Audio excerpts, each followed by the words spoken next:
আমি চ্যালেঞ্জ করছি, বাংলার নারী নিরাপত্তা নিয়ে বিজেপির যে নেতা নেত্রীরা এত বড় কথা বলছেন, আমার ওপেন চ্যালেঞ্জ রইল, উত্তরপ্রদেশের কোন একটা গ্রামে লকেট দেবী, রূপা দেবী, অগ্নিমিত্রা দেবী আপনারা সিকিউরিটি গার্ড নেবেন না, আপনার সরকারকে জানাবেন না, শুধুমাত্র বুকে একটা ক্যামেরা সেট করুন, আর ক্যামেরা সেট করে উত্তরপ্রদেশের যে কোনো একটা গ্রামে রাত্রি 8টার পর 1 কিলোমিটার একা রাস্তায় হেঁটে দেখান, যদি সুস্থ হয়ে বাড়ি ফেরেন তবে বুঝবো আপনাদের কথার দম আছে। পারবেন না।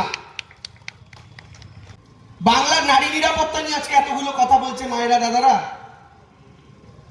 বিজেপির দুজন মহিলা নেত্রী আছে, লকেট চ্যাটার্জি, অগ্নিমিত্রা পাল, যেদেরকে বেশি দেখা যায়, বাকিগুলারে দেখি না কোথায় আছে। মধ্যপ্রদেশের মহিলারা গ্রামের পর গ্রাম সন্ধ্যা 7টা 7:30 পর বাড়ির বাইরে বেরোতে পারে না, কিন্তু আজও আমার বাংলায় আমার মায়েরা, দিদিরা, বোনেরা সেক্টর 5 থেকে শুরু করে একের পর এক জায়গায় কাজ করে, কেউ রাত্রি 1:30, কেউ রাত্রি 2টো, কেউ রাত্রি 2:30টাতে বাড়ি ফেরে। একটা দুটো ঘটনাকে কেন্দ্র করে এই গোটা নিরাপত্তা ব্যবস্থাটাকে নষ্ট করা যায় না।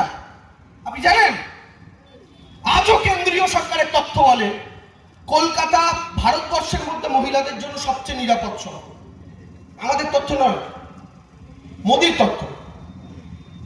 যে ফিরে আসে শুভেন্দুর আবার হিন্দু হিন্দু ভাই ভাইয়ের কথা।